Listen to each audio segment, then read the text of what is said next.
Muy buenas noches, bienvenidos a Contexto Global de France 24. Yo soy Elena Lozano y todo lo que verá a continuación es noticia. Iniciamos. Venezuela está a un paso de hacer realidad la amnistía general. La Asamblea Nacional aprobó en la primera de dos votaciones el texto que aplicaría para las personas detenidas desde 1999 y hasta la fecha por razones políticas.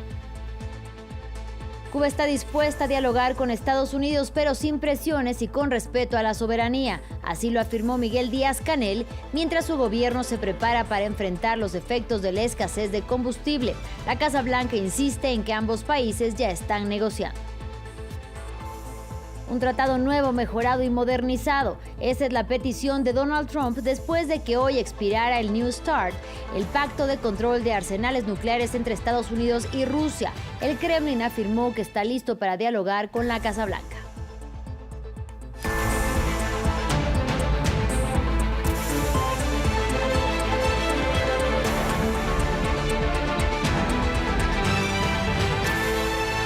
Iniciamos en Venezuela. Un mes después de la captura de Nicolás Maduro a manos de las fuerzas estadounidenses, el país sudamericano está a un paso de hacer realidad la amnistía general. Este jueves la Asamblea Nacional aprobó en la primera de dos votaciones el texto que aplicaría para quienes fueron tomados presos por razones políticas desde 1999. Sin embargo, excluiría a los implicados en delitos de narcotráfico, corrupción o asesinato. La presidenta encargada, Delcy Rodríguez, aseguró que su iniciativa servirá para la paz y la reconciliación del país. Gabriel Colchen tiene los detalles.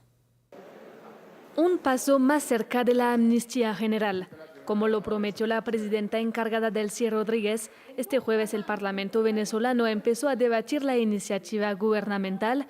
El proyecto superó el primer debate por unanimidad e incluye principalmente a aquellos que fueron acusados de traición a la patria, terrorismo o incitación al odio desde 1999, año en el que llegó el chavismo al poder. Celebrar la iniciativa de que exista una ley de amnistía general puede marcar el inicio de una nueva etapa histórica en este país, de una etapa de reencuentro entre todos los venezolanos de verdad. Gracias a esta ley, los considerados presos políticos quedarían libres de toda acción judicial. Los que fueron liberados desde la captura de Nicolás Maduro hasta ahora permanecían bajo control de las autoridades. Si bien cientos de presos por razones políticas ya recuperaron la libertad, alrededor de 700 permanecen en la cárcel según la ONG Foro Penal. Algunos de sus familiares se manifestaron frente al Palacio de Justicia de Caracas para pedir su liberación. Bueno, esto nos da mucha esperanza en medio de la incertidumbre. Es algo que nos ha dado más esperanza y más fortaleza para poder seguir con esta lucha que tenemos todos.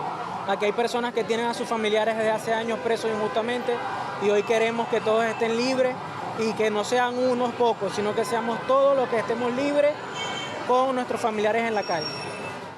Estarán excluidos de la amnistía delitos como violaciones de derechos humanos, crímenes de guerra o corrupción, que según la Constitución venezolana no pueden ser indultados.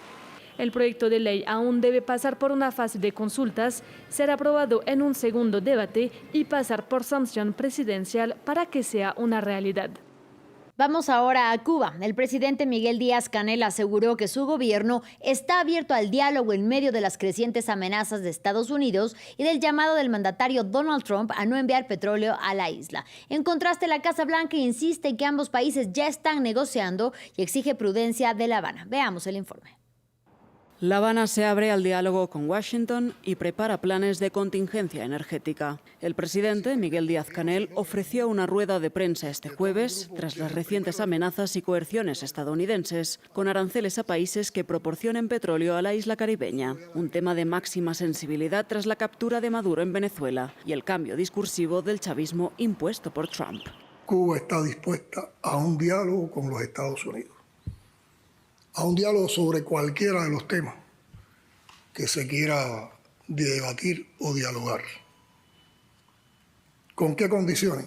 Sin presiones, bajo presiones no se puede dialogar. Sin precondicionamiento, en una posición de iguales, en una posición de respeto a nuestra soberanía, a nuestra independencia, a nuestra autodeterminación.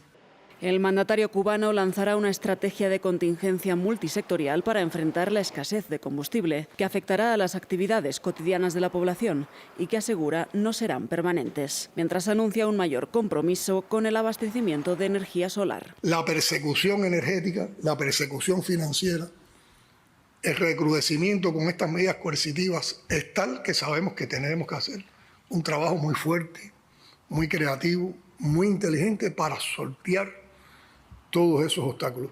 Pero hay valor en un grupo de instituciones, de personas y de gobiernos del mundo para apoyar.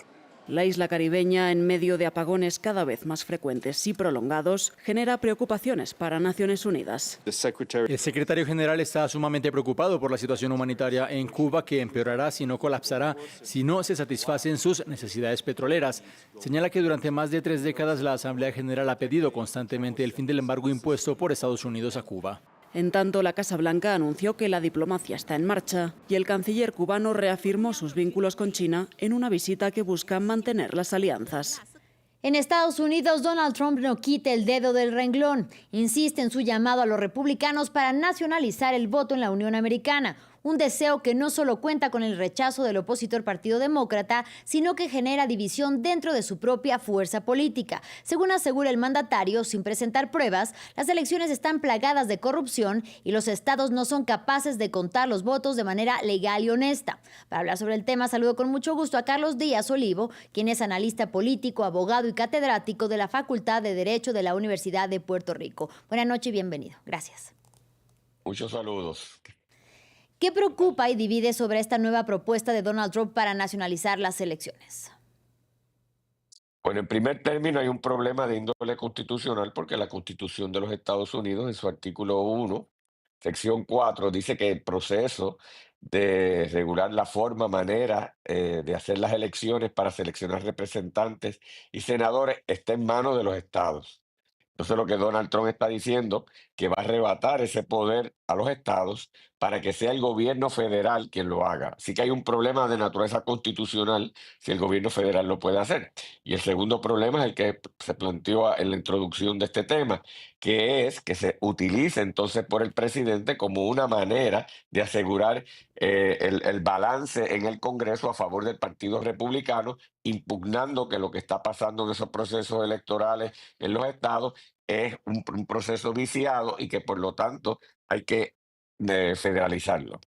Usted habla precisamente de un problema constitucional. ¿Qué tendría entonces que ocurrir para que el republicano pueda cumplir su deseo? Y por otra parte, ¿cuáles podrían ser las consecuencias de lograrlo? Bueno, por un lado, la razón de ser de esto en la Constitución es que los estados surgieron antes que el gobierno federal y por lo tanto, cuando se crea el gobierno federal, el gobierno no tenía estructura y entonces dejan en manos de los estados todo este proceso. Hoy en día pudiese decirse por qué la elección de congresistas y senadores federales tiene que ser regulado por los estados. Y hay cierta lógica en eso para que haya una uniformidad a través de toda la nación americana y no que cada uno de los 50 estados tenga un proceso distinto. El problema es que esto no se desarrolla ni por consenso, ni por discusión de los diferentes partidos o de las diferentes facciones, sino que el presidente lo quiere imponer. Entonces, viendo los estilos de Trump, lo que se está planteando es que Trump, que ve que aparentemente está en riesgo de perder el control de la Cámara de Representantes, va a utilizar este proceso primero, entre otras cosas, para dificultar el voto por adelantado y requerir el voto presencial en cada una de esas elecciones, lo cual se entiende que favorece al Partido Republicano. Así que sería una manera estratégica de lograr vencer en el proceso del próximo noviembre, en ese dominio del Congreso, aunque no tuviera los votos.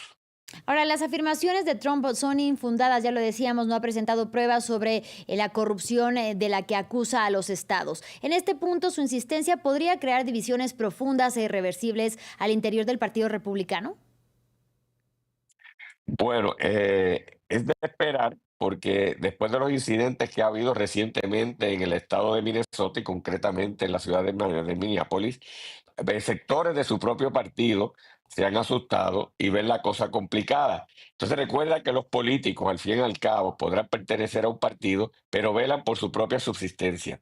En la medida en que Trump, con estas medidas, atente hasta contra la Constitución y una práctica de más de 200, casi 50 años en Estados Unidos, pues puede crear una ola que perjudique a los propios políticos republicanos y entonces dejen de estar alineados con Trump. Así que eso es una de las cosas de las que tenemos que estar pendientes. Si Trump logra mantener esa fuerza unida que ha tenido durante estos últimos años, o comienza aquí a sesgarse y los republicanos a plantear una independencia que hasta ahora no hemos visto. Profesor Díaz, brevemente, quisiéramos saber que ningún sistema electoral es perfecto. ¿Cuáles son, por decirlo de alguna manera, las debilidades del estadounidense? Bueno, vamos a comenzar primero por la fortaleza. Una fortaleza de casi 250 años de procesos democráticos sostenidos, sin golpes de Estado, en una de las democracias más estables que pudiéramos decir del mundo, en donde el partido que pierde entrega el poder al que gana y haya habido una alternancia de poder. Trump, y ahí yo vería el problema principal, ha desestabilizado toda esa tradición y amenaza a base de intimidación, a base de toda esta utilización hábil de los medios de comunicación, de romper con eso. Y lo interesante es que en otros momentos esto no hubiese llegado a ningún lado. Hoy en día hay un sector enorme de Estados Unidos, de la población, dispuesto a seguir esto, dispuesto a romper con lo que hizo grande Estados Unidos, y ahí es que yo identificaría el problema mayor. Si aquí ha habido un sesgo tan grande que ha comenzado a desestabilizar lo que hizo grande Estados Unidos y lo que lo distinguió, que hay ahora un sector con tendencia autoritaria y que está dispuesto a resquebrajar todo lo que hasta estos momentos ha definido a los Estados Unidos. Así es, el pilar, la democracia. Le agradecemos mucho por su análisis al profesor y también abogado Carlos Díaz Olivo. Gracias. Saludos.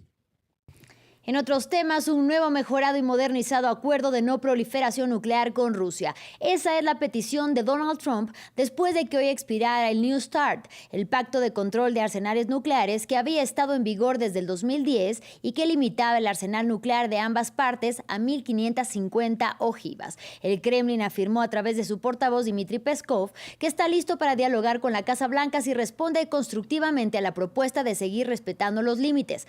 La portavoz del gobierno estadounidense, por su parte, Caroline Leavitt, aseguró que el mandatario republicano quiere un tratado que pueda perdurar en el futuro y en el que se evalúa involucrar a China. El presidente quiere que nuestros expertos nucleares trabajen en un tratado nuevo, mejorado y modernizado que pueda perdurar en el futuro. Y eso es lo que Estados Unidos seguirá discutiendo con los rusos. Finalizamos en Israel. El primer ministro Benjamin Netanyahu anunció la creación de una comisión para que encabece la investigación gubernamental sobre el ataque de Hamás del 7 de octubre del 2023. Los miembros del panel serán elegidos por los mismos miembros de su gobierno, pero también por la oposición. Dicha investigación se realizará en paralelo a la que ya realiza el Contralor. Durante el anuncio de su creación, Netanyahu aceptó que el ataque se debió a un fallo de inteligencia. Escuchemos. Será una comisión democrática e igualitaria. La mitad de sus miembros serán elegidos por la oposición y la otra mitad por la coalición. No debe haber encubrimiento ni ocultación. Todos deben responder por todo. En la comisión democrática e igualitaria que proponemos, cualquiera podrá hacer cualquier pregunta a cualquier funcionario y presentar cualquier documento ante ellos, y yo seré el primero en comparecer ante los miembros de la comisión y responder a todo. Así llegamos al final de este espacio informativo, pero si quieren saber más, mucho más, quédense aquí con nosotros en France 24. Gracias por su compañía y hasta la próxima.